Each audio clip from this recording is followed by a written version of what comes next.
feeling a bit like Alice? Tumbling down the rabbit hole? Curiosity often leads to trouble. You take the blue pill. The story ends. You wake up in your bed and believe whatever you want to. You take the red pill. You stay in Wonderland. And I show you how deep the rabbit hole goes.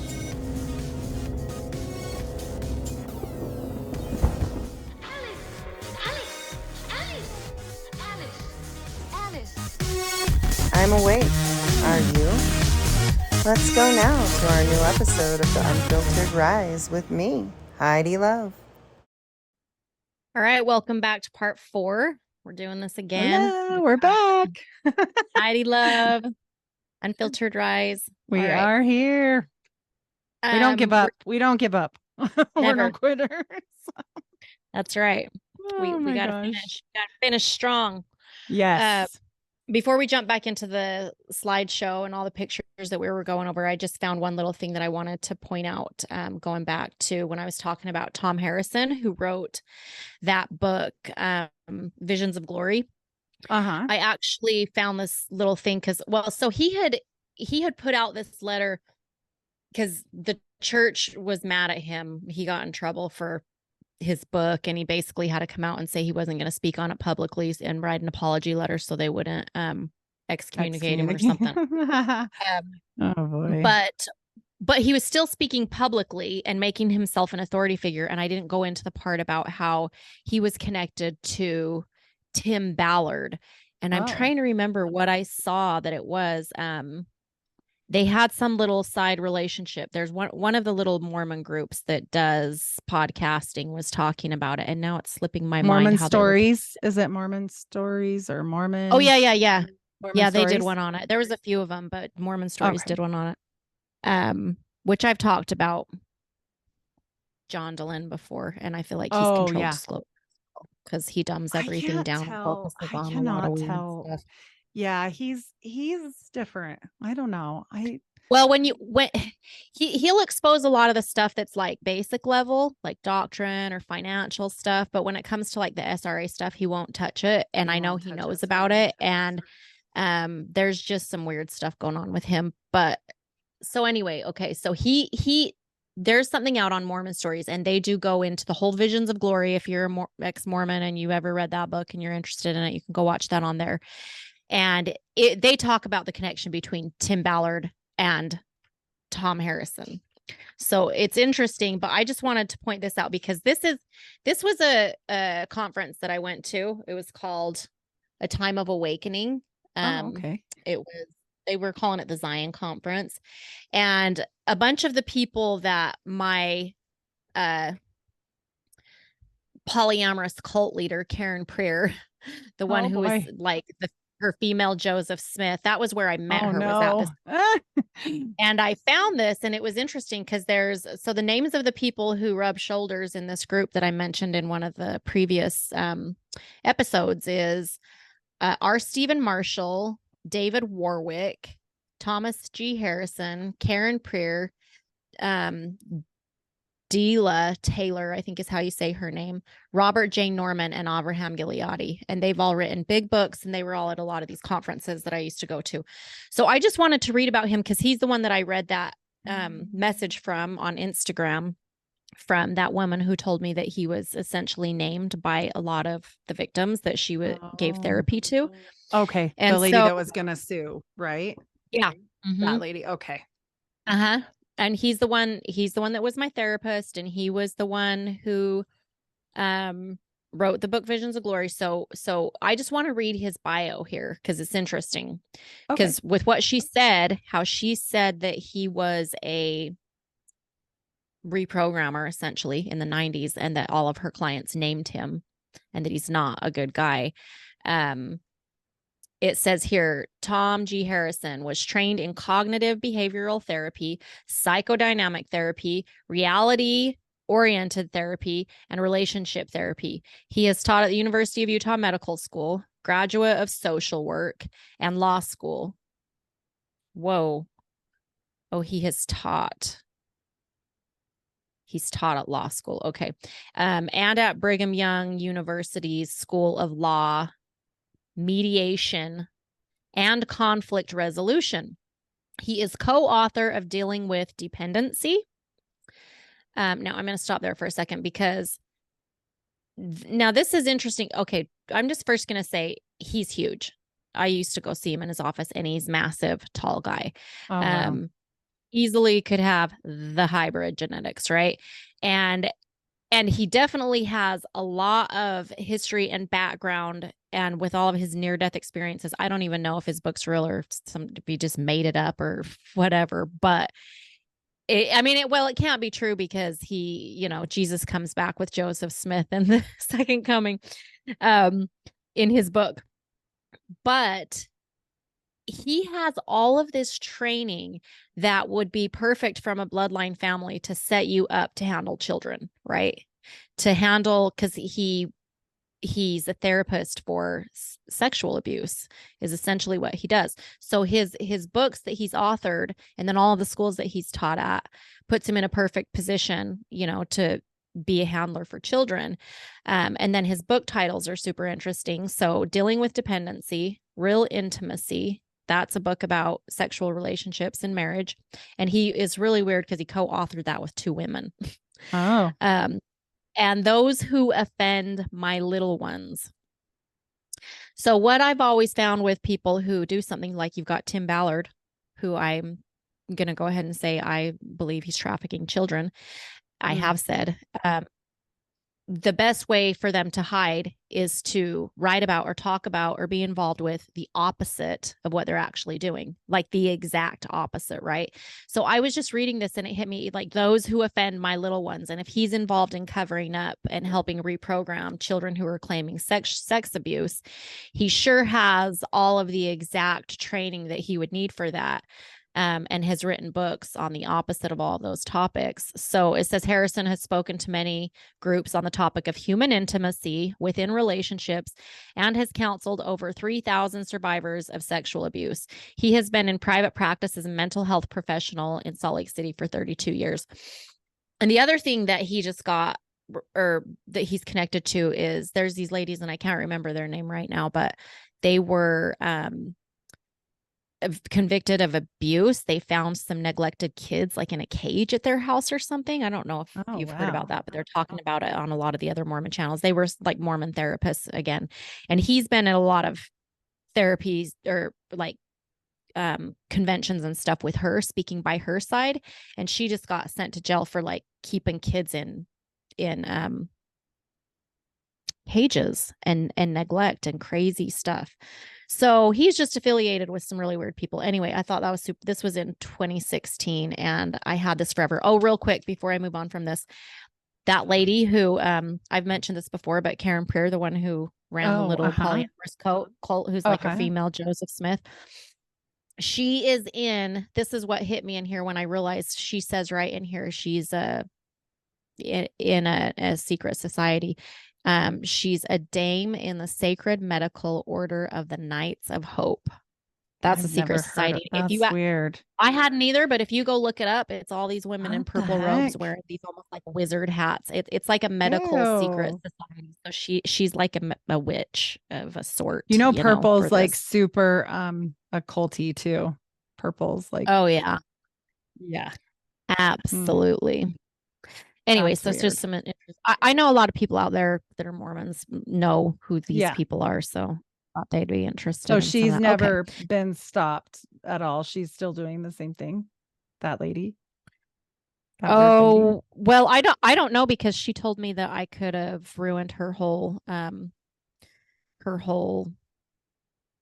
torn down her whole 10 years of getting group. That's why they kicked me out, because I was having dreams and visions about their little secrets. But as far as I know, she's not been active on social media or anything in a few years, and she hasn't been putting out videos like she was back then. So maybe, well, because like the video that I put out that's coming out tomorrow, like I talk a lot about them in that video as well. And that group,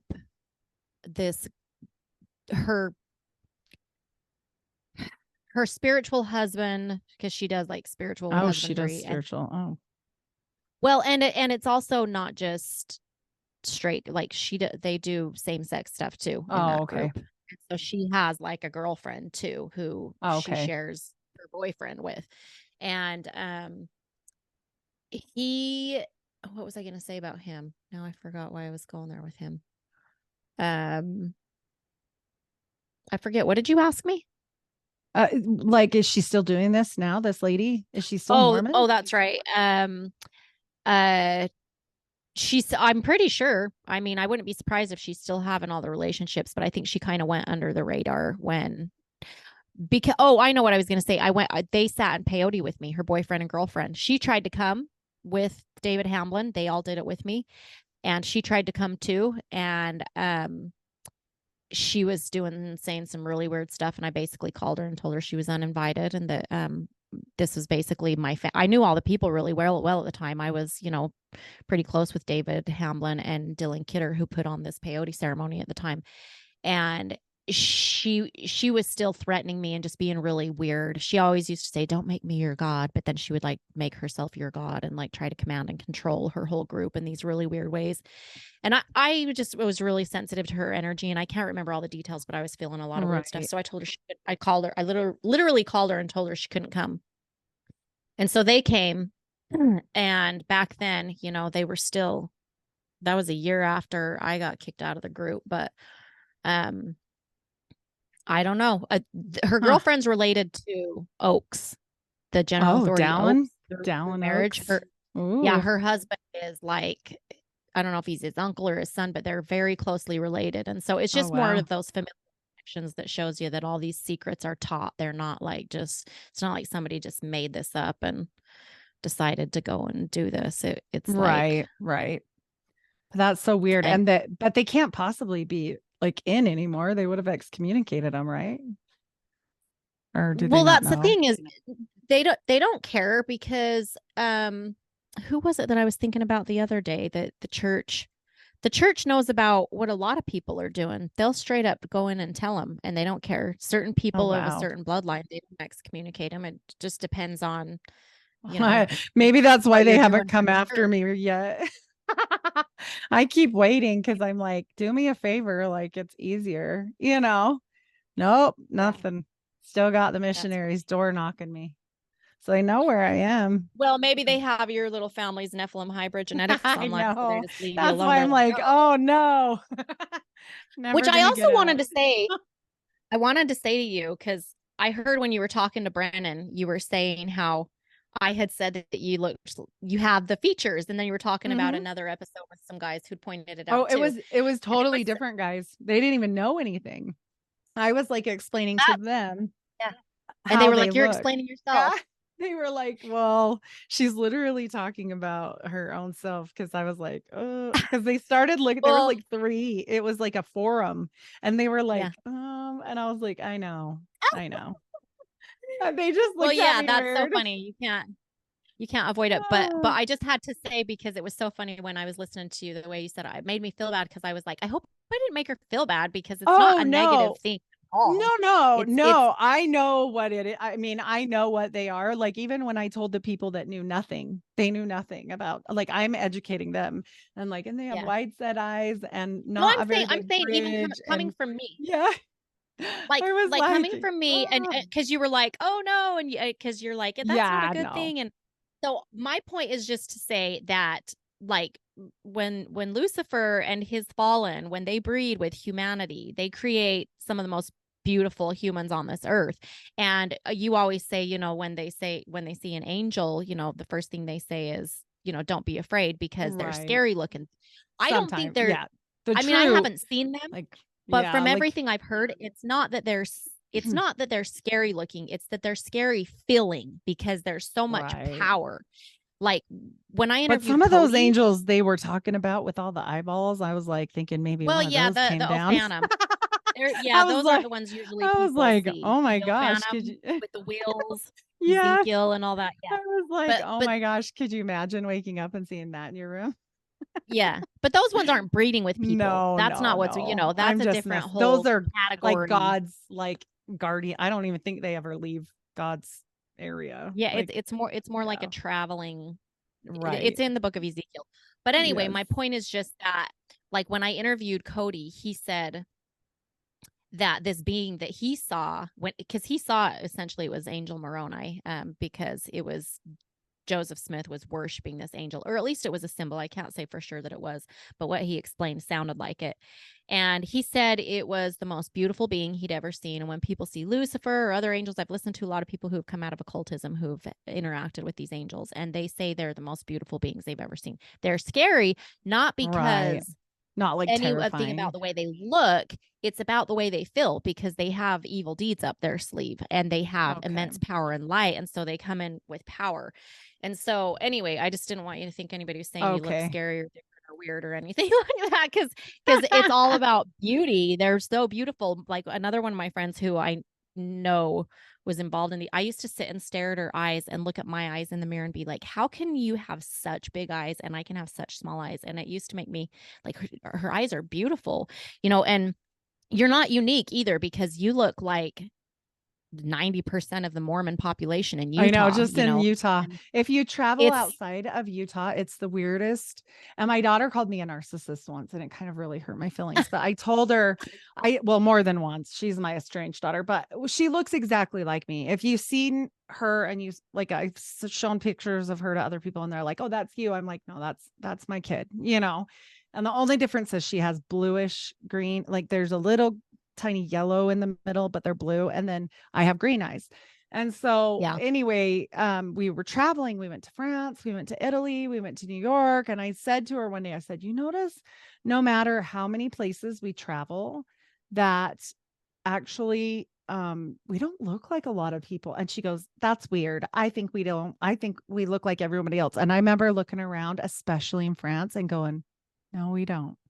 I was like, and there was beautiful. It wasn't about like not beautiful or beautiful. Like, I think she thought I was being like weirdly conceited, and the only thing that they kept saying to us in France was, you look like you're from Scandinavia or somewhere. Oh, like, that's weird. Like, cause I'm not, I mean, I am white, but like not that. I don't even barely have any of that in my DNA or anything. I'm Scottish and Welsh. And right. And for people who get into the alien races and talk about like the Pleiadians and the Arcturians and the Nordics, who are all just fallen angels, play aliens, faking their, aliens, they disappear.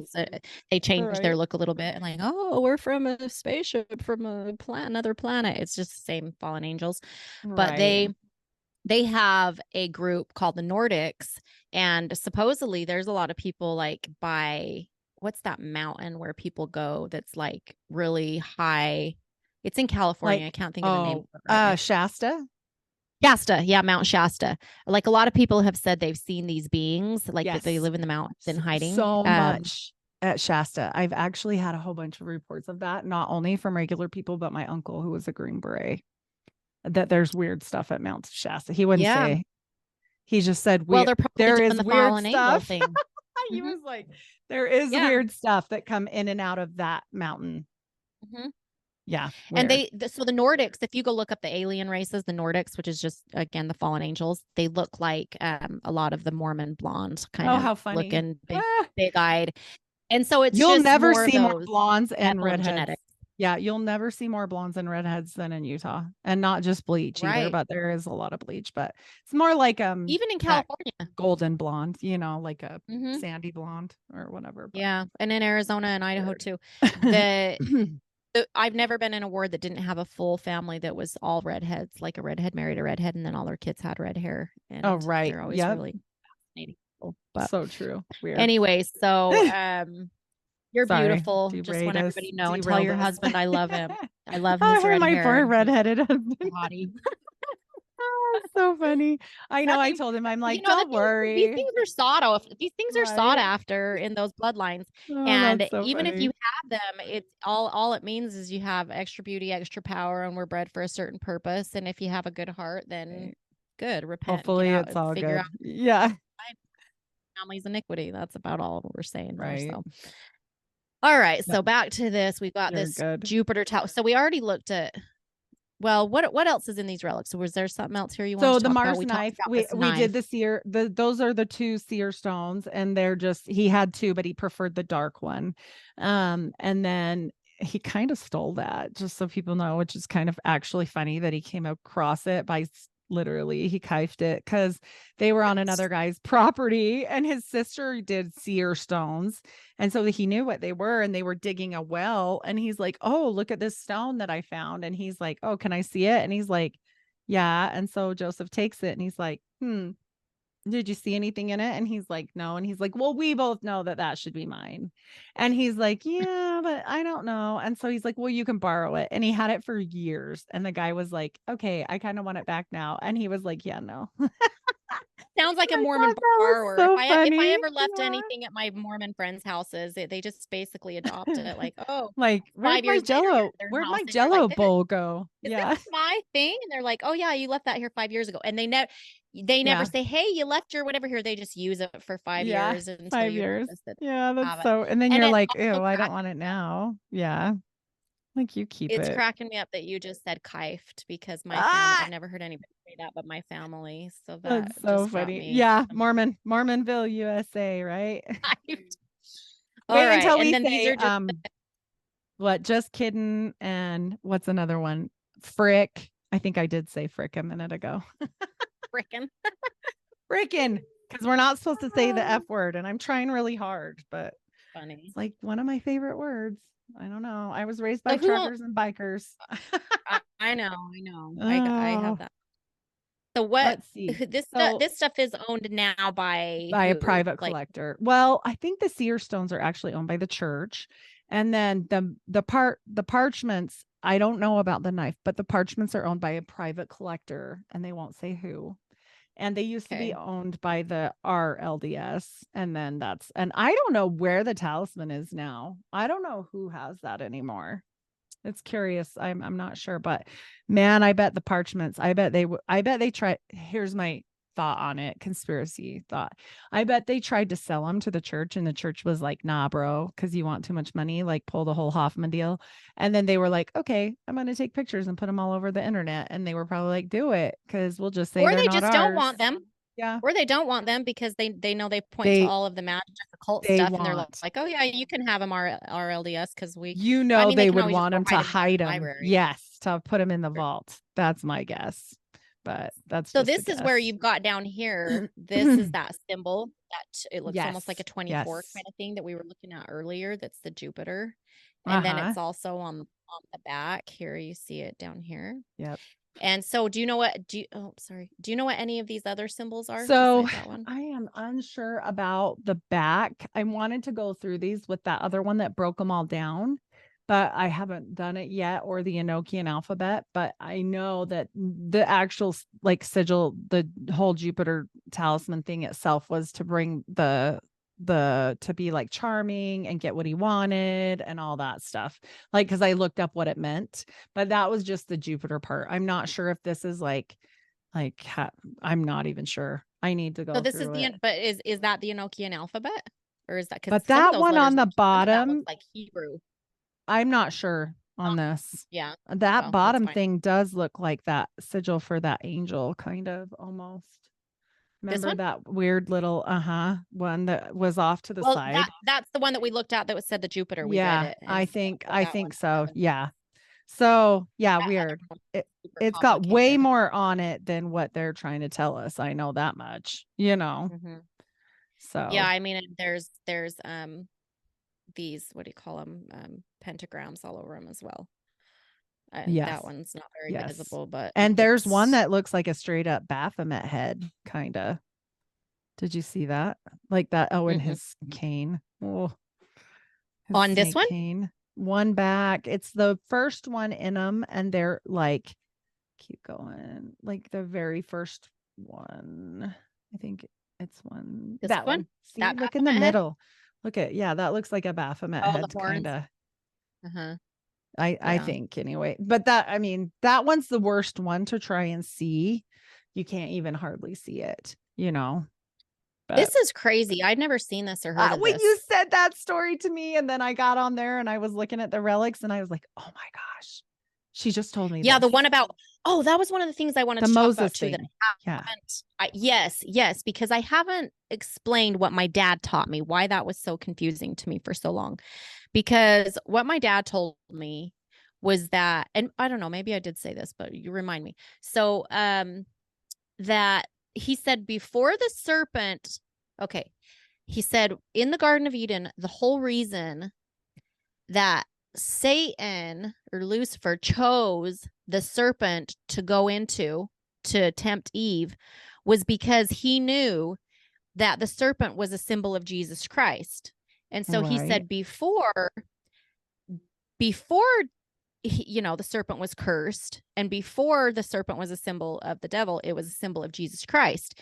And so he said that because the serpent is above all things, below all things, throughout all things, because it the way it can travel.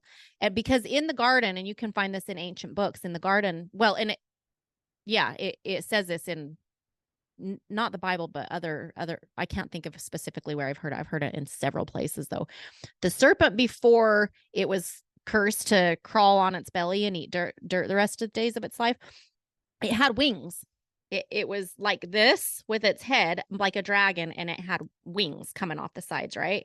And so that's why when it was cursed, it lost its wings. And there's another book I just recently read that says it lost its legs. And then now it had to crawl on the ground and eat dust.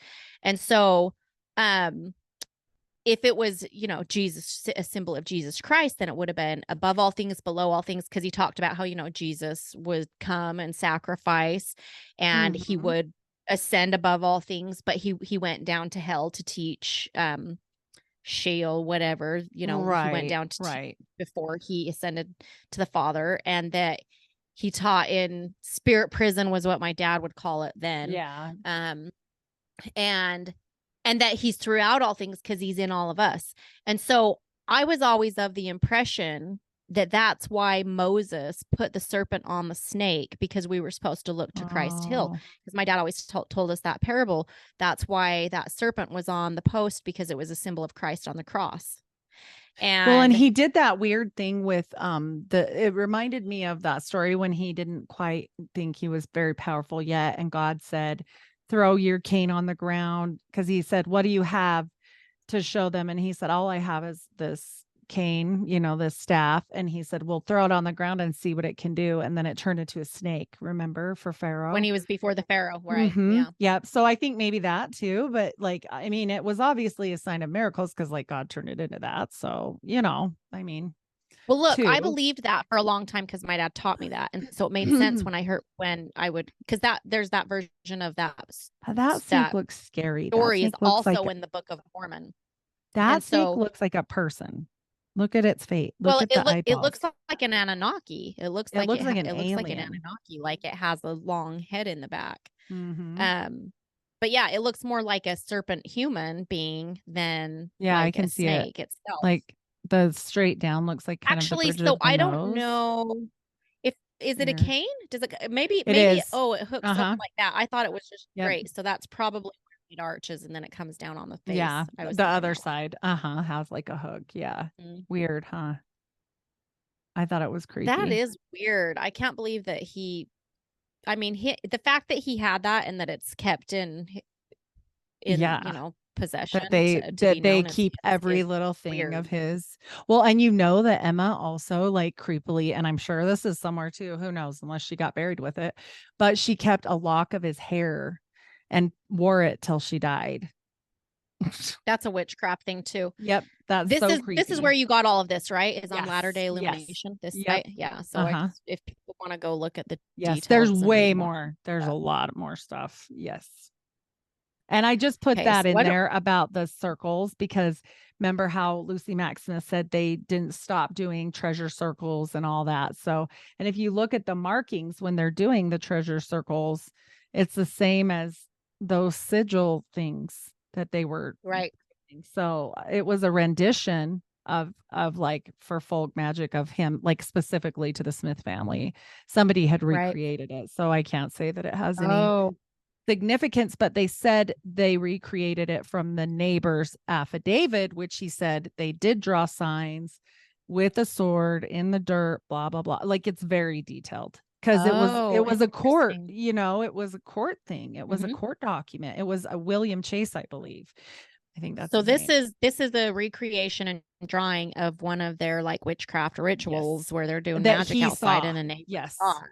Yep. And that Wow. neighbor had paid them to go find money on his land. And that was when they slit that black sheep, or I think it was a sheep, but it was either a sheep or a goat. I don't want to be misquoted, with that knife. And then he explained all this stuff they did because they called him as a witness to that trial, which is funny that they even did a trial, because if you know anything about treasure digging and being called in for that, it actually was super rare because it's kind of like jaywalking back in the day. They would only do it when people were clearly taking advantage of other people, which Right. so yeah, obviously the Interesting. case. But yeah, they Well, and said, I see that. you can't take his word because he was against the Smiths. Yeah, because he had swindled them too. So Mhm. I mean, Wow, interesting. I see that tattoo with it usually has the lines in the center of it. That's just putting yep. them outside. But I see that tattooed on people all the time, especially at Walmart. I don't know what's going on, but there's a lot of witches that work at Walmart because You're like, what is going on with you people? Why am I They here with all do. you occult people? This is so weird. This is how This one is the best. yes, and it when you zoom out, it will say, they cannot deny it. Oh. This is Joseph Smith's Masonic apron used in his initiation rites, and it's in the possession of the community of Christ. So this is all real stuff. Like we're not making this up. I don't. Who's you the know community of Christ? Is that the I don't RLDS? know. I don't know how those people came upon it, but I bet somebody was like, I'll buy it. Look at how Masonic and creepy this is. And actually, my great grandma told me that back in the day, now she's gone a long time. So actually, yeah, my great grandma, she was like depression raised and everything. She told me the aprons used to look more like this because she told me when I got my apron, she said, these aprons are stupid. We used to have good ones with stars and everything. And when I seen it, I'm like, I bet this is what she's talking. Like, I know this is a Freemason one, but I'm just saying, I bet it was more similar to this. You know, they've dumbed everything down because people were getting the wiser. So, oh yeah. I want to break down the symbolism here, what I see in this, and I So can't much say stuff. that's for sure, but it seems pretty obvious to me because Oh, you've yeah. got, you know, the stars are fallen angels. The stars always symbolize angels or the gods or the Nephilim, and they're here coming down out of the sky. And you know, you're all seeing eye, and people go, oh, that's God. No, that's Lucifer. The one eye is Lucifer, and that eye is on top of like a lot of the witches that go into the kingdom of darkness. Like they go under the sea and they travel outside of their body and they say that's on top of a pyramid and it's a portal, and it actually looks like that on here. It looks like you could travel in. It's a doorway, it's a gateway, and you can go into it. See that eye? Yeah. That's how you get into this other kingdom. So like another, it's and the eye of Lucifer. The two pillars, and the eye of Jupiter. I think they actually call it the eye of Jupiter because they say that eye and Jupiter is actually the devil. So, they call it the eye of Horus too in Egyptian. Eye of Horus. Lots of things, but I'm just saying according to Mormonism because they refer to Lucifer so much. Yeah. And then here, I feel pillars are the 11 again that I was telling you about. That 11. Mm-hmm.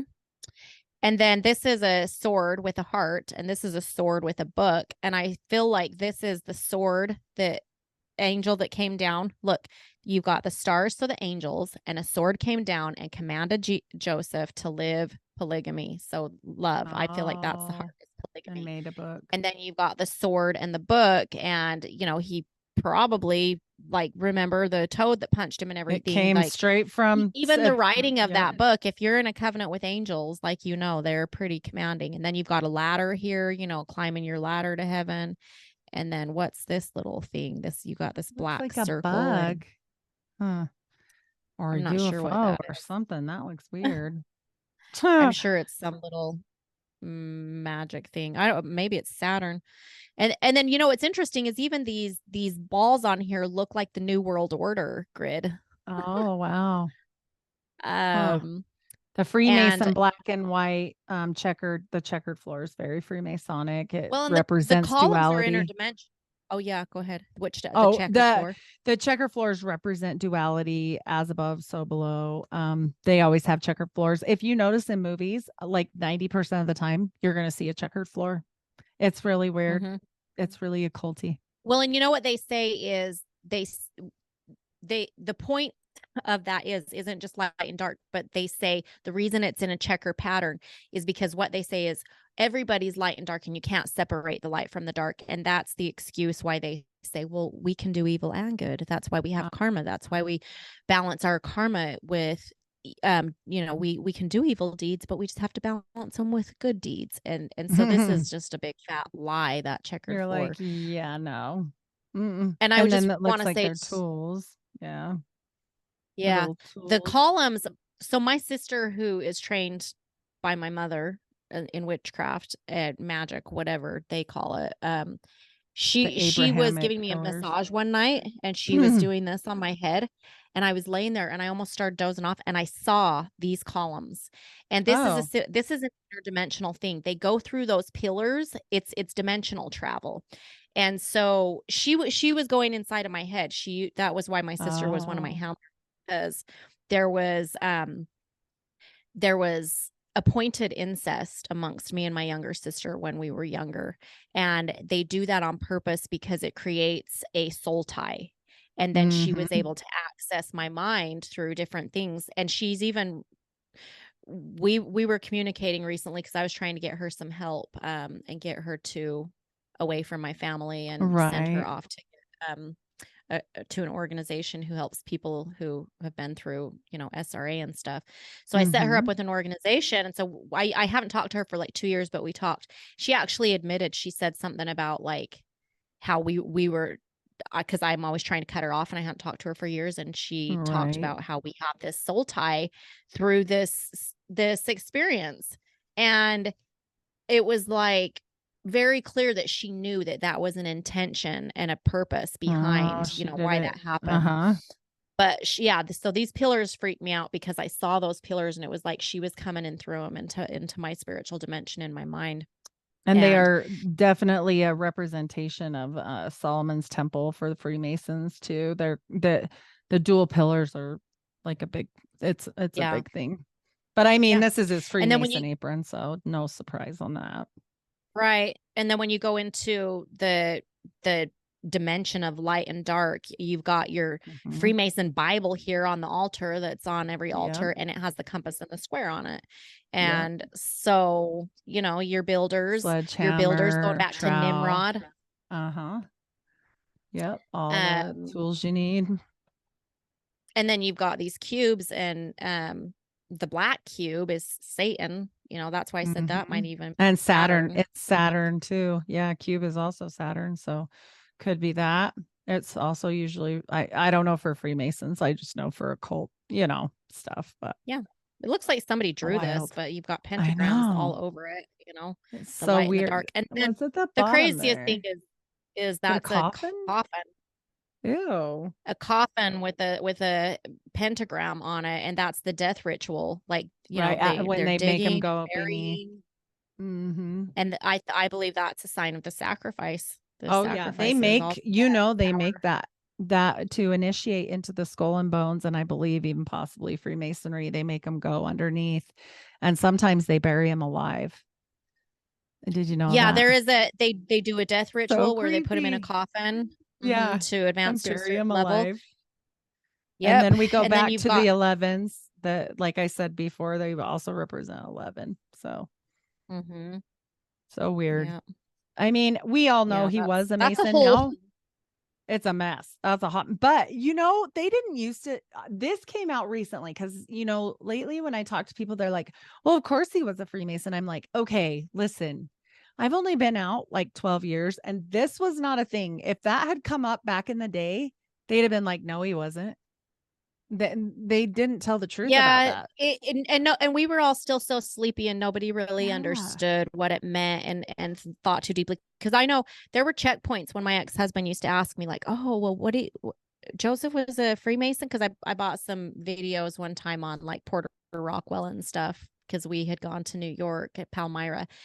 And they were saying something about Freemasonry in the video, and he looks at me and he's like, "Oh yeah, what do you think that means?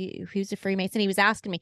When I look back, I realized the look all over his face. It was one of those checkpoints. He wanted to see if I knew what it was. He knew dang well, because he's involved in all that, but he wanted to see if I knew. So that's how they've just kept it hush hush. But then, when people started figuring it out, now it's like the thing. They had to, I think it was one of those newspaper things. They just, because now if you go on YouTube, the Mormon church has like, so you heard that Joseph Smith was a Freemason, and there's a dumb little video. And I'm like, are you kidding me? Okay. Well, duh, you wear the compass and the square in your garments. I mean, everything's Freemasonry. It's all over the temple and stuff. So people have to, you can't. I guess they had to come out with it. That was another seer stone he used sometimes, but it wasn't his favorite either. So the brown one. And again, the Mars knife. The same one that we.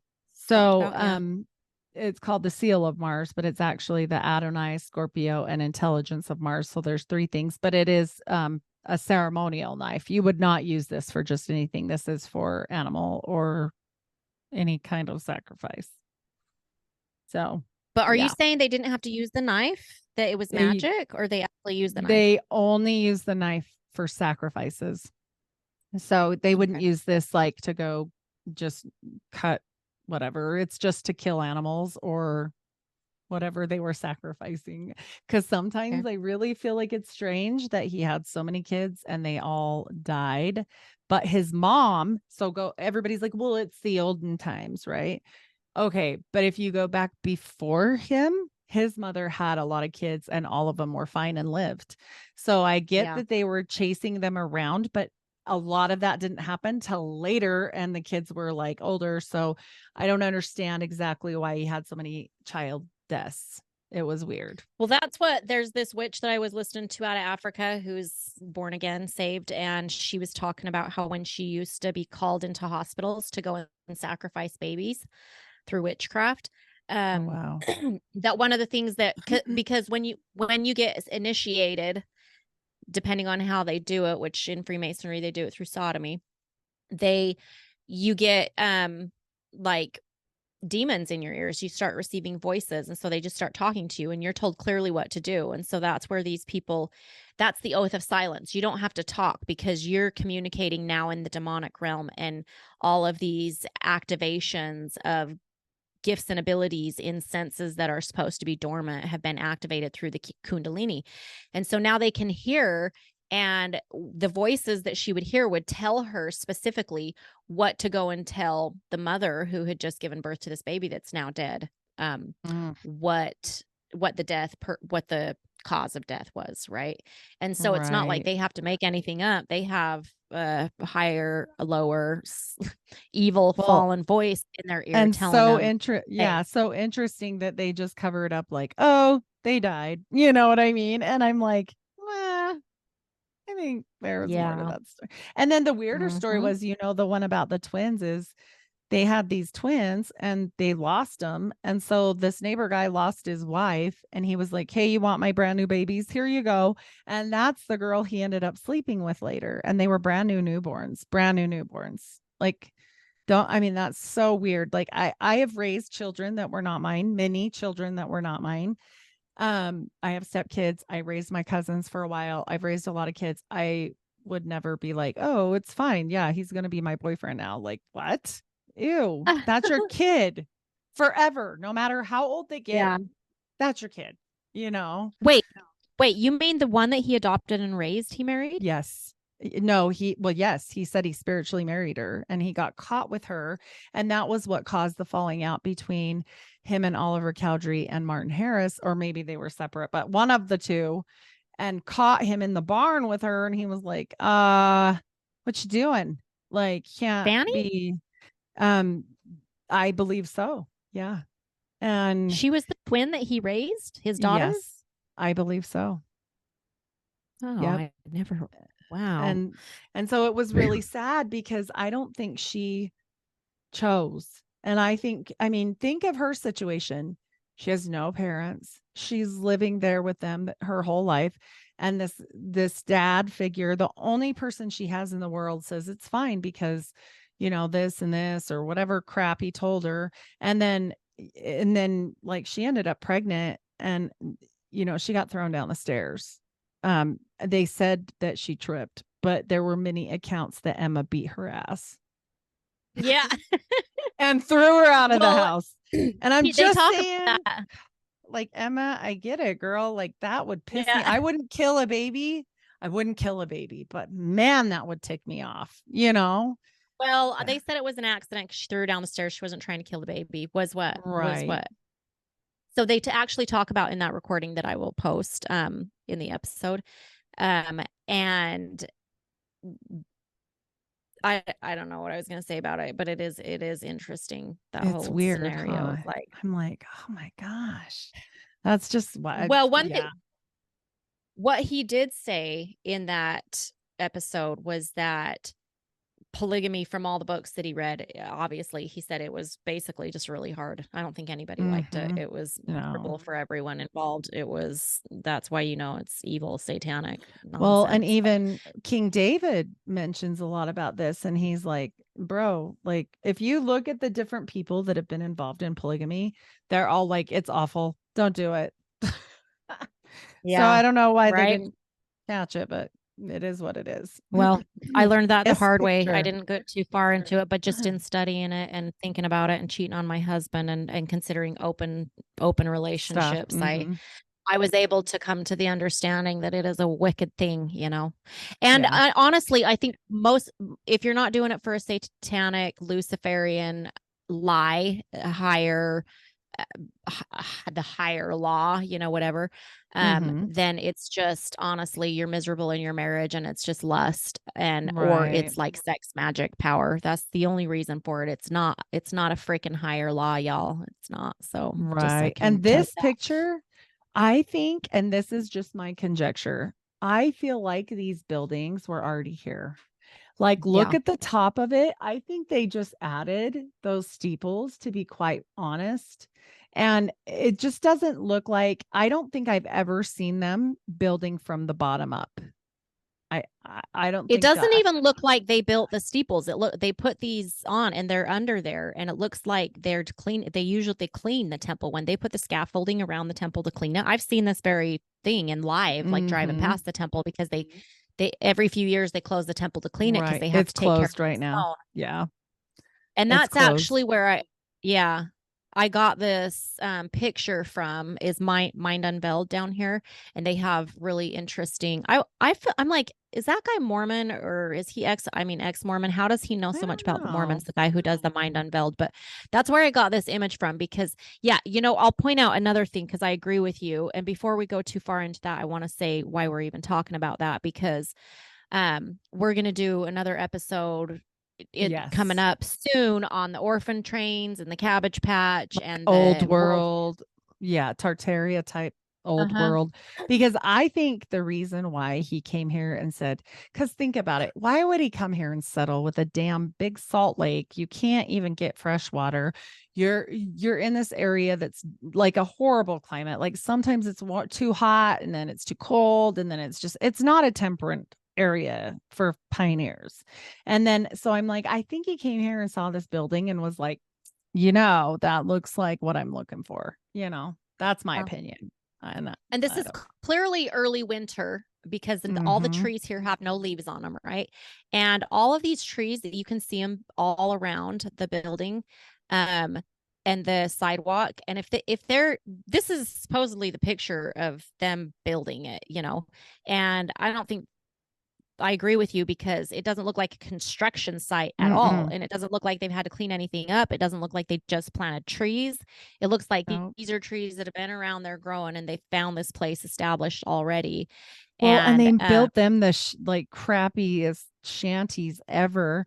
And then yet they built this beautiful thing. Like, it's kind of and they have no pictures of it any earlier. They don't have any partially erected photos of it. They only have this full photo erected of it. They don't have any. They have a scene of where the quarry stone is supposedly being cut, but it certainly doesn't. None of the stone looks like.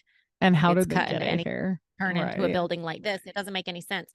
And so what we'll go into in the episodes in the future is the old world and what they've called the World Fair, which really clearly seems to just be the old world they found when they came. Even they the just tore it all sky, down.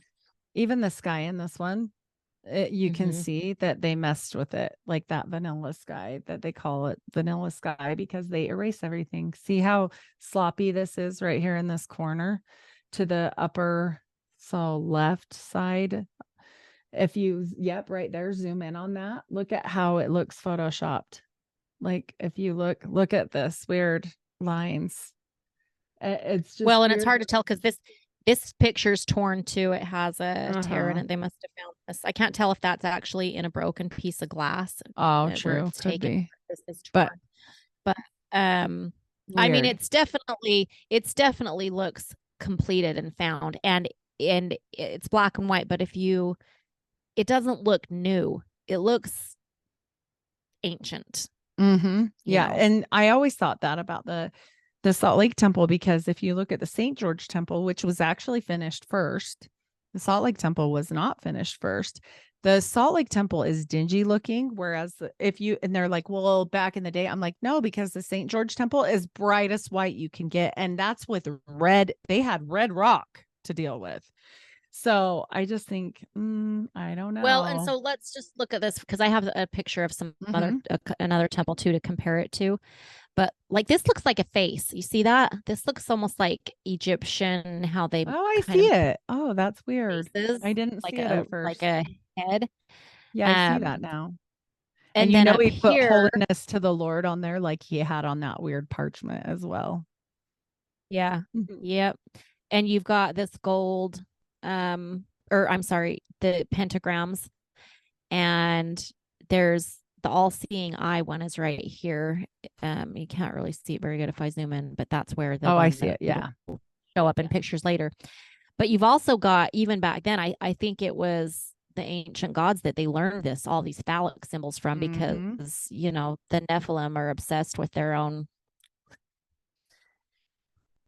They like the phallus, and they definitely show it in their buildings. All their stuff. The Freemasons and the builders always put the phallic symbols and everything, obviously. But yeah, this definitely.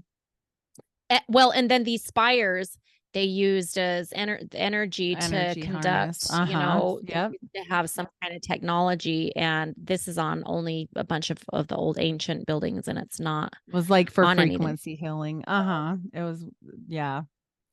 And the Moroni thing too is weird because, I mean, if you go back, there's that Nephilim they talked about in the one episode that always has a trumpet. I wanted to find the name of it, but I couldn't find it. And he talks about it in that dream, how he had the mouth member of a horn. Yeah, Cody, when the angel, when he called for backup, he said it was like how it talks about when God's talking to Lucifer in the Bible, and he's saying, I built you with all of these instruments within you. And he had all of the instruments inside of himself to make beautiful music. And he said, this angel Moroni, it was like he explained it like an instrument, like a vibration coming from his chest. And he said it was the most beautiful sound he'd ever heard. And so, yeah, they definitely have these musical things going on. And so a golden angel with a horn in its hand definitely sounds like, the fallen to me. Me too. Oh, wait, what? I thought I had another temple in here. Oh, let me go jump to this one. So this one is the Brigham City Temple. And I believe this is a more modern one. Do you know for sure? Yeah, I think this was built in City. Hold on, let me look it up real quick because I don't want to misspeak. Right, have the wrong. Brigham City Temple building. Date 2012. Yeah, so it's new. So yeah, because you see I have videos of this actually on my Instagram of me live where you can see these better, but these are what's that flower called? Oh my goodness. Is it a lotus flower? Lotus, thank you. Okay. It's yeah, these are lotus flowers up here, which is the symbol of the vagina in the occult. So Yes. you've got Yep. the vagina up here, and then you've got your phallus right here, and then you've got down below your balls. So you've got testicles, a penis, and a vagina right here. Yep. And this will tell you that this is a sex cult temple. You know, they all have different stuff on them, and I think some of the different temples serve for different things. But if you look at the pieces and the construction on this and how it's just smooth, and these look more like engravings in something. I don't know exactly. I don't know a lot about building or the right terms to use, but let me just click back over to the other one real quick and show you the difference. You see how different that looks like. They say they don't have the ability anymore to cut quarry stones like this. They're the technology. Wow. And so this definitely looks like an ancient cathedral compared to these modern. Oh, yep. Switching over here. What's going on? The heck? Oh, okay. That there. You see how different that is? Yeah, it's not even as detailed or like, but they'll lie and say, oh, it's because we don't want any more controversy or this or that. And I'm like, yeah, right. Yeah, look at all that. So this is crazy because this is this looks like Jesus's hands are doing the Illuminati symbol that they do with their hands poking down. Yeah, the diamond. The AntiChrist in there. And then they have babies up here, which is just kind of weird. And then this is like a seashell. They're cherubim, I bet. But cherubim aren't really babies. Like no, but they represent like, but I wonder. So they say, or because this is a shell, and the Marine Kingdom is one of the major kingdoms in the Kingdom of Darkness in the occult that people deal with. And if this has something to do with the Marine Kingdom and sacrifice, I don't know. It seems weird to me. It feels real weird is what that feels like. And these details, like it's so detailed. It is so detailed. If it's old, I want to know how much of the inside of it was original too, you know. It's crazy. I can't remember which one this was, but I just thought this was that's the celestial room where when you come out of the bell, walk into there. So this is the Seal of Melchizedek, is what they call it, and this is all over on the temple. We got some notes about that. Over. Yeah, I actually have some websites too that I pulled up. Well, let's talk about it first, and then we'll go to some other websites too.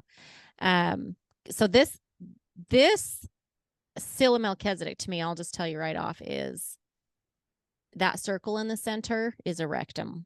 And this is about the power of sodomy. And these brotherhoods, that's how they function, is off of their sodomy power with so on that rampant, I thought this was really important because it says, yea, ye took up the tabernacle of Moloch and the star of your god Rampham, figures which ye made to worship them, and I will carry away beyond Babylon. Acts 7:43. Okay, so Moloch goes into our next picture, which when you went to the baptismal font, this always reminded me. Now there's 12 of these oxen. It's supposed to represent the 12 tribes of Israel.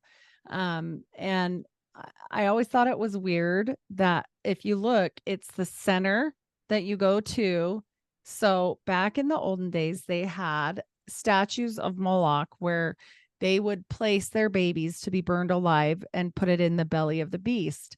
Well, if you think about this as a giant belly, and then the beasts are on the bottom, we're dunking these kids, because it's usually children that go between the ages of 12 and 16. I mean, adults can, but I've never seen an adult do it. It's always kids.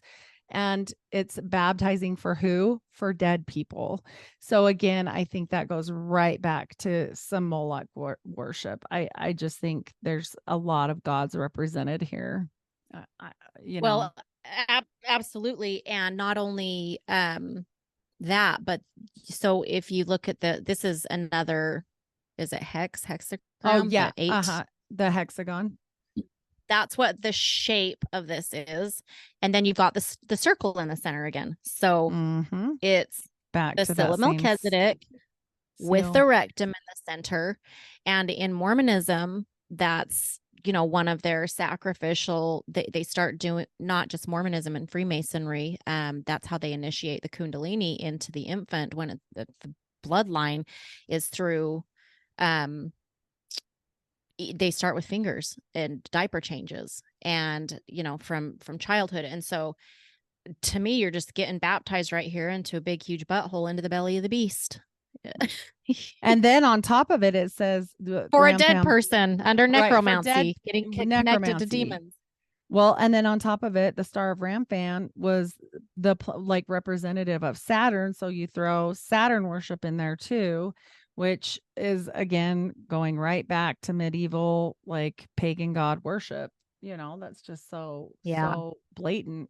I think the Salt Lake Temple is really a treasure trove of blatancy because it's old and they're not going to tear it down. So we get to see all these old things that they can't erase, like the new ones. I think they're a lot more careful now, in my opinion. And you got a lot of really pasty Jesuses and biblical characters there. I always tell my daughter, Jesus wasn't white.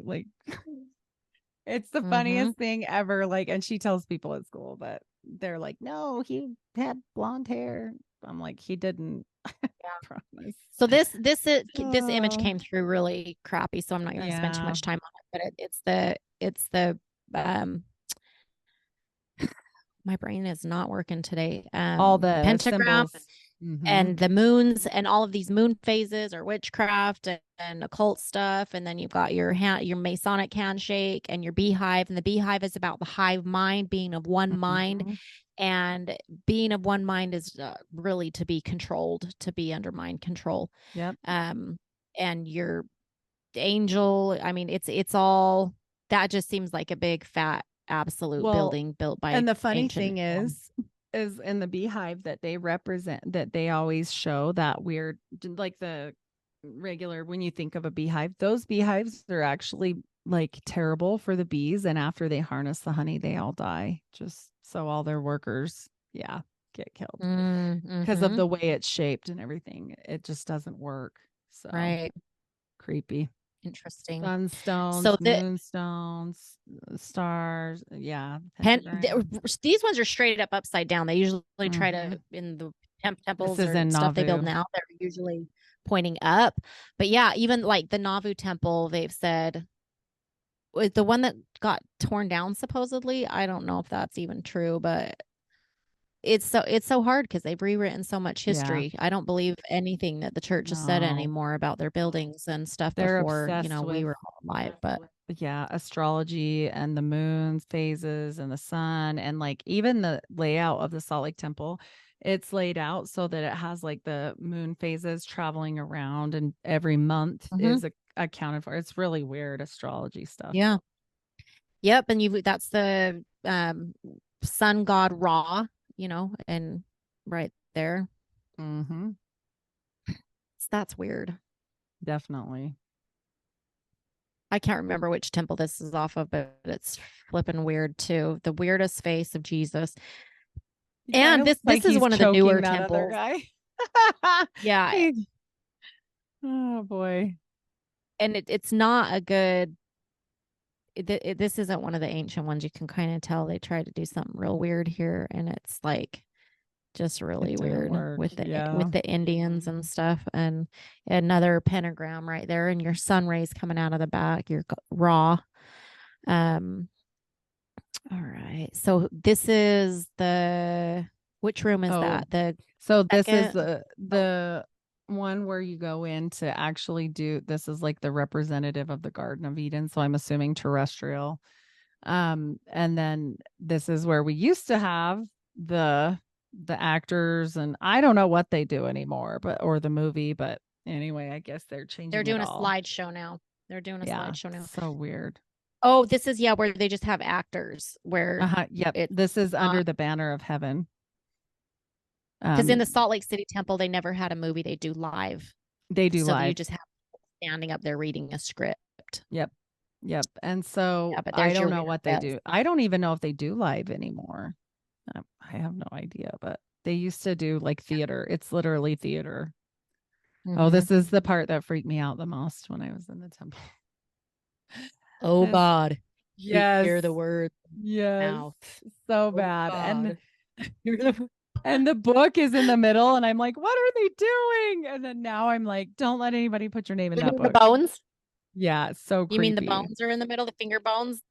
Probably. That's what DJ Norman says is on that altar in the box is that it's not names. He says it's finger bones and that's magic. That's so yucky. And then there's them doing the sure sign of the nail. They're doing the sure sign of the nail with each other in the circle, and then they have their arm up to the patriarchal grip and the sure sign of the nail. And that's the true order of prayer that they pray in. The true order of prayer that you pray in is through Masonic handshakes. Yeah, okay. You can't get to heaven if you don't know those, so you can't forget them. Yeah, that has anything to do with Jesus at all. And by the way, our robes only cover one breast, which is also very similar to the OTO to have one breast exposed, even though they have a shirt on. I'm just saying. Well, and the whole thing about the breast exposed is to say I'm a man, so I can be a Mason because Masonry is only for men. So it's interesting to go put it on a woman, but you move it from one side to the other as you ascend into another level. And I don't know if that's the same in other secret societies, but it's definitely a similar thing. The exposed breast on one side, and like I said, that's the whole purpose is. When the men go into their Freemason ritual and they put them with one pant leg pulled up and with a blindfold on, and the women have their faces veiled in this circle. You can't see it, but they tell them to veil their faces. So you put your blindfold on, and then you take the patriarchal grip, and then you put your shield with, over your breast. Essentially, you're saying you're a man. And this just makes me think of some visions that I had this week where God was telling me I needed to renounce spiritual inversion. Because, Brandon Kroll and I did a video called The Inversion and Perversion of All Things. And it's about, what we were talking about the chain, that trans agenda. And even the women being initiated into Freemasonry in here, there's some level of that inversion going on because they're doing this weird ritual that was only ever meant for men, and so I was told I needed to renounce my own inversion in the spirit. And I've been writing prayers on that, which just is fascinating. I'll be releasing some more renunciations that I've been getting lately, but that'll be one of them. Right. And then this is the marriage. This is a marriage, and you get married in your same temple clothes. And that's the altar. You kneel on each side of the altar, and then they have all the guests there. But usually you can go in and do marriage for the dead, seal people for the dead. So you'll either do, we had the baptisms. Yep. That was the main thing we did after that, because it was too creepy on the other thing. Oh, I didn't do too many. I mean, my ex-husband, he never really would go to the temple with me. I spent he probably went with me a few times while we were married because he was always too busy working, supposedly. But he had his own Masonic stuff going on at work, so he didn't have any need to really want to go to the temple because he knew that, if you're living a cover life, there's not real value in going to the Mormon temple, which is why a lot of these men don't go and the women go. But so you would do the baptisms for the dead, and then you would do that, the one we just saw where they're in the circle. This one is where you're taking out your endowments and you're going through the veil and entering into the celestial room. And that one's for yourself, and the women and the men sit on a different side of the room in this part. And that's called initiatories. So when you go through this, you only do this for yourself once when you get your garments. And then every time you ever go back after that, they give you the name of a dead person. So in the Mormon temple, you're either going in and doing baptisms for the dead right here, with dead names being read, necromancy, or you're going in and doing initiatories, which is initiations into Freemasonry. All hail Satan. That looks like what they're right. That's and crazy. Initiatories, or you're doing sealings, which is sealing dead people to other dead people who are already dead. And God says right in the Bible, in heaven, they neither marry nor or are given in marriage. And so nobody read the Bible when they created all of these rituals in the temple, right? So weird. You want to talk about these? All of our little signs, but they have done away with the slashing of the throat. However, I do want to mention that New York Patriot, who used to be an OTO member, which is Ordo Templi Orientis, which is not satanic, but a Crowley type thing. He said they also do that, but we have done away with that. I think it was last done in the 1988, if I remember correctly. And then the rest of them, they still do. They were showing the both hands up. That was the one where they were chanting and doing it. And then these are the other seals and signs for the penalties and the Aaronic and Melchizedek priesthood. So you have to go through and know all this stuff, plus more handshakes for the veil. Mm-hmm. They have you do them at certain times in the temple. They'll tell you, but it always just seems so weird to me. Like, this is so confusing. Why are we doing this? What is happening? It just was so strange to me. But they used to really make a big deal about this one because it's like you'll cut your tongue out and slit your throat if you talk about it. So like that penalty, the one they used to do was like this. Yeah. And so that was where they would say, if you tell these secrets, which is funny because they go, oh, it's not secret, it's sacred. It's like, really? If it's not secret, why you got to slit your throat if you tell, Right. And didn't they used to have one to be disemboweled too? Or is that only in Freemason? They got rid of that too. Yep. No, they did. They got rid of that. So that was another one of the penalties. And what's interesting about that is there are literal women who have come out and don't want anything. I know a lot of women who've come out of Freemason bloodlines and Mormon bloodlines who've literally gone to hospitals and been disemboweled. Like, I have a friend who they took her while she was under, without her permission, they took her uterus, and that's a disembowelment. Or people who get certain supposed, illnesses of the gut, and then they go in and they take all of their guts out and leave them with a colostomy bag. These are how you do modern day disembowelments. Is a lot of these women that are walking around with colostomy bags and no uterus have been disemboweled because of the curses over their bloodline from these very things in the temple that are passed down to the third and the fourth generation. And so this is another reason you want to get on your renunciations and, do your prayers to get out of these things, because you don't want these curses to be passed down to your children, and you can't just sit around and not break them and just leave. Like, you need to go through the process of renouncing these things on your bloodline. Because these penalties that our parents or our parents' parents take in the temple, that I took, that you took, even though they may have taken them out, they're still there because it's still Freemasonry. It's still part of the penalty that will come if you try to leave on your it's on your bloodline. So either way, it's just bad news. So there's some more weirdos doing there in there. I think they were out. They were out, and I think making some fun of things. Definitely. Oh yeah. Oh, and by the way, that hat, see the tassel on the man's it's to the left side of the screen, his right side. That tassel, like I was saying, is the same. You move it to another side, just like they do in graduation. So again, white, like, this isn't a religion thing. This is a cult thing that they have signs and symbols of throughout society, not just in the temple. And then there you've got your compass and your square on the nipples. And we've talked about those in the past. You've got your ruler down here on the knee. These are the signs that those are your two nipples. And then that's what's on your knee on the garments that you wear. These are more the ones that we would wear. Oh, and on the belly button. I forgot about the belly button too. And so one thing that I haven't talked about in the past episode, I know we talked about how that symbolizes exactness, which is what points to the AntiChrist, because it takes away from mercy and grace. But the other thing is that the compass and the square is the male and the female, and the spreading of the legs, and then the space in the center is a symbol of the womb or a portal. And so women are walking around with a compass and square, which is a sex symbol, as well as exactness on their nipples.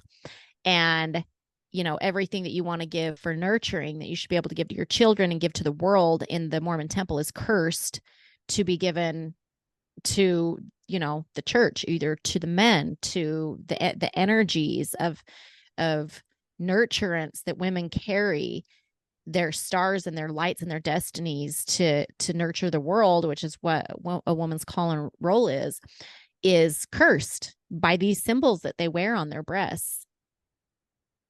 Sex symbols. Sex is where they drain your energies. And it was such a weird thing to have to wear them. And you have to cut the marks out. Like when they wear out, you have to cut those and burn them. So it's a whole big thing. They can't go on the floor all this stuff. It's wild. It's just another sex magic symbol is what it is. Those, putting that on your nipples, that there's always some kind of sigil magic that's happening that you don't understand behind it. That's for sure. Most people do not. I didn't. Yeah. Right. Here's the handshake. There's a couple more of yeah, I think everybody's probably pretty familiar with those, but should be by now. All right, so now let's go over and take a look at a couple of these videos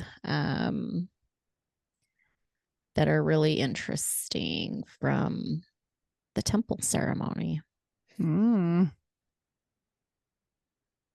Trauma ensues. No, just kidding. Is it up? Can you see my screen now? There's a video. All right. So let's just check it out and see what we got here. I'll pause it and talk as we go. But so this is where this is a commentary, and these guys are talking about it, so you might hear them talking too. But this is the part where Satan is coming to, or I think they call him Lucifer, same difference, whatever, is coming to tempt Adam and Eve again after they've been kicked out of the garden. So, and I always thought it was so weird that they refer to him as a serpent and everything, but that even though they make this movie so crappy, that they never actually made him be a serpent. I was like, he's a serpent. Talk to him. Why do you have him as a man? It would be too funny to have him in a snake suit. Right. Okay. Oh, goodness.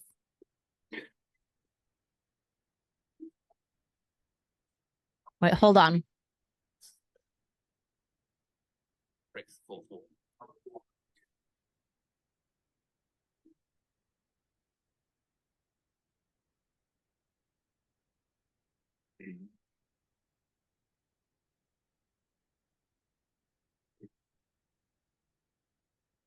So that's where he says if these people in this temple this day don't live up to these covenants, they'll be in my power.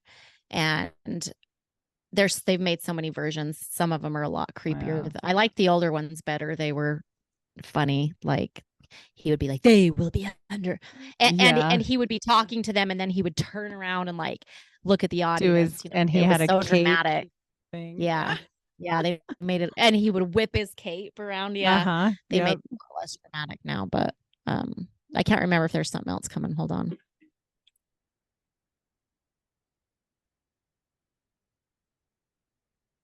Boom. That's it. That's the one. Yeah, so this is where they're kicking him out. This is Peter, James, and John, who, came into the Garden of Eden to bring messages as messengers to Adam and Eve, which is nowhere to be found in anything that's ever been written. But he does the square. Mm-hmm. So in order to cast out Jesus, you have to make a Masonic square. That's why this is just silly, right? It's so much stuff. They have so many things. It's wild. So many things. They're one-uppers. So much. You can't just cast out Jesus without a square on your arm. You have to one-up. You have to do the square too. Make a dramatic movie.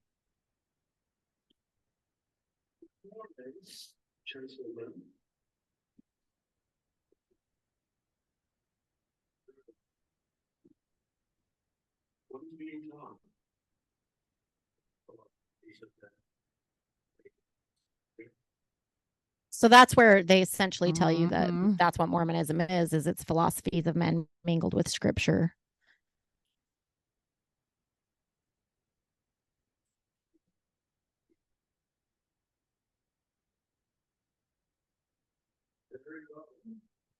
Except this man does not seem to believe what is being taught.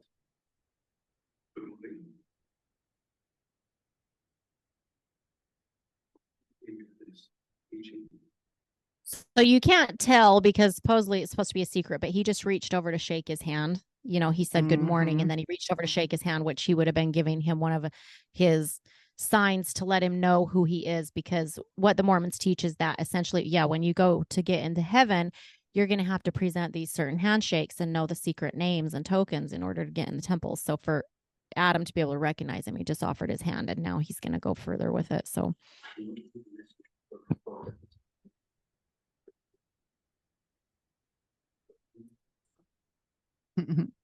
and it's also interesting because he's looking for messengers for his father to teach you, which teaches people that they should look for angels, which is angel worship, because we're supposed to see either nobody comes to the Father save it be through the Son, or now we have the gift of the Holy Ghost, but he's seeking messengers, which the word angels means messenger. So that's another weird little antichrist, like not doctrinally sound with the Bible things that's going on there. Is he's looking for that, you know, angel worship.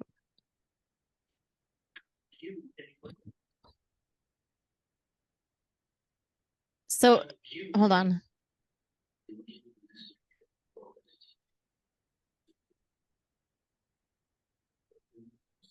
Yeah, so that's where he asks for tokens or sign. And money. I thought that was so weird. I was like, did they have money when they left the Garden of Eden? Like, why is he asking for money? Isn't that so odd? Tithing. It's time for your tithing.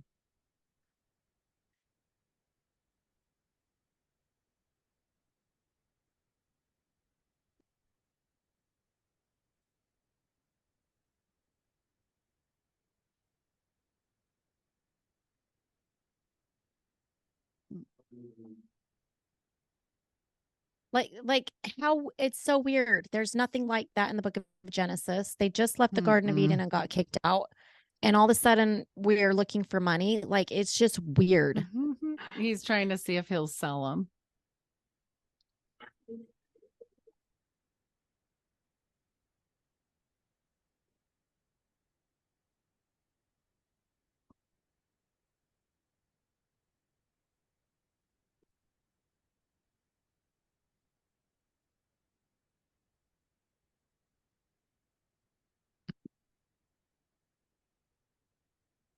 Of course, Eva's blonde. I think the whitest people ever.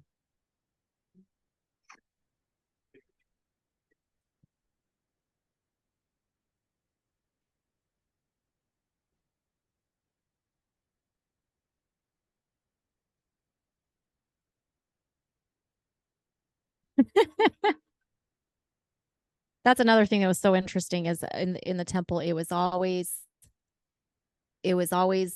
Lucifer. It's always him. Like, there's Jehovah doesn't speak. If you go and you look at the manuscript for the temple ceremonies, there's like 90 sentences from Lucifer, and there's like 12 or something from Jehovah.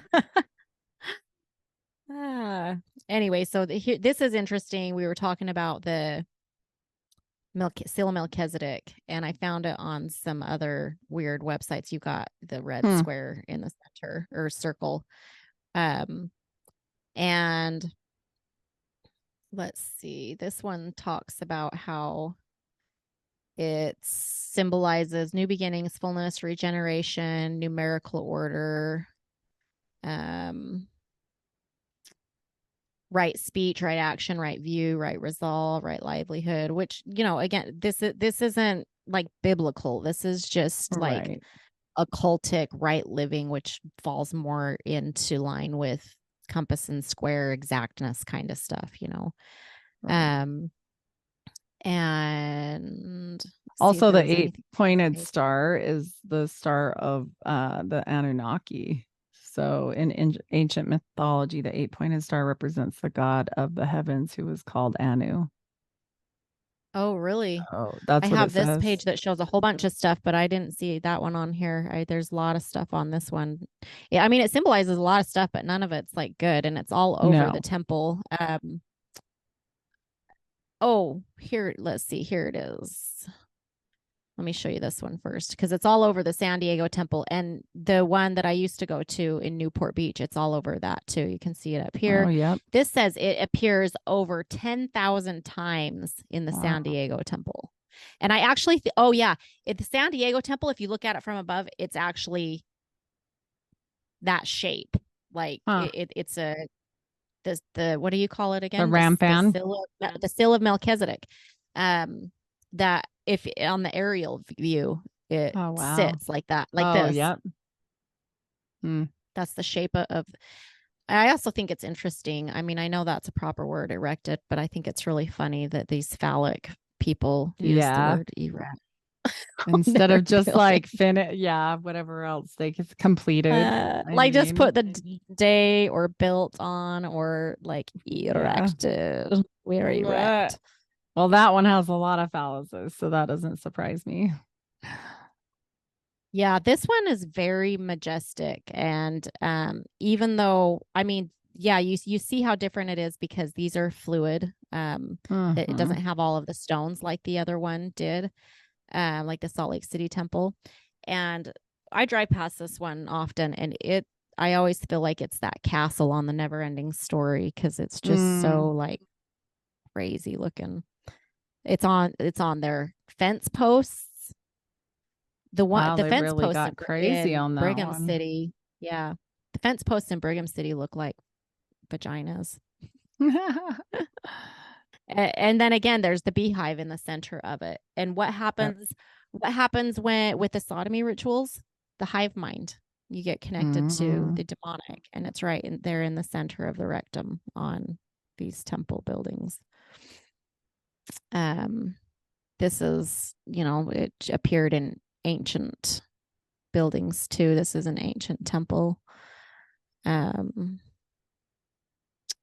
see. I'm not going to spend too much time on that one. Okay, coming back here. So this is where, the Mormon explanation is going to tell you their own. They say it represents Jesus. That doesn't come from anywhere. They just like make that up, right? Russell M. Nelson. He says each temple is a house of learning. There we are taught in the master's way. Who's your master? His way differs from the model or from the modes of others. His way is ancient and rich with symbolism. It's really not like Jesus spoke in parables, but Jesus also taught a very plain gospel. It wasn't rich with symbolism. We can learn much by pondering the reality for which each symbol stands. And, parables and symbolism are different. This is occult symbolism. It doesn't line up with what he says there. So, anyway, if you go through here, this one was interesting. Remember how we talked about Quetzalcoatl earlier with America? The plumed serpent. The Mayan symbol, this symbol in the Mayan way is who believed is to represent a Venus deity. Since the Venus glyph appears where his face is, notice the cross symbols on the skyband. When the cross in the skyband are superimposed, an 8-pointed cross is formed.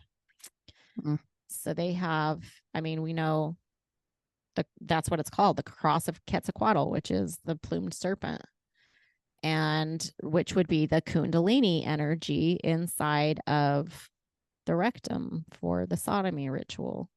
And so that's, when you come to these symbols, and we know that this religion, and you look at their temples and what's on there, and it's passed down through Nephilim, then all of this symbolism takes on a completely different meaning. So anyway, this website's really interesting. It has a lot of different. The Sumerians used an arrangement of lines as a symbol for both star and god. The linear 8-pointed star represented the goddess Iana, the Sumerian queen of the heavens, and Ishtar, the Babylonian goddess known as the light bringer. An 8-pointed star enclosed with a circle in it was the symbol for the sun god, Ra. The Babylonian star cult is the core and the archetype of subsequent astrology. Anyway, that's an interesting website. You can look into that if you're interested. But what else you got? I think we have covered it unless we have any more slides. I think we are there. And I think, did we catch all the points? We get them all? Yeah, we finished got through all of it. Yep. Cool. Yeah. So next time you and I get together, we're going to talk about, like we said, these orphan trains, and you guys should really look into it because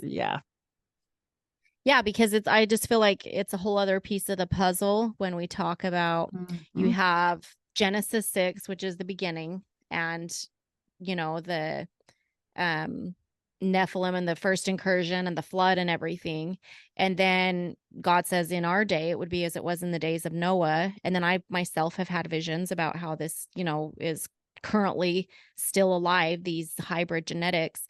And, the government is exposing this. And then there's just this big lapse and blank piece of time that I feel like is really kind of like hidden within some of that stuff that we're going to talk about. Oh, yeah. I think so, they hit a lot. Anyway. Yes. Yeah, that'll be fun to get into when we go into that. So everybody join us again, and thanks for sticking with us again. Yes. Yep. All right. And have a good one.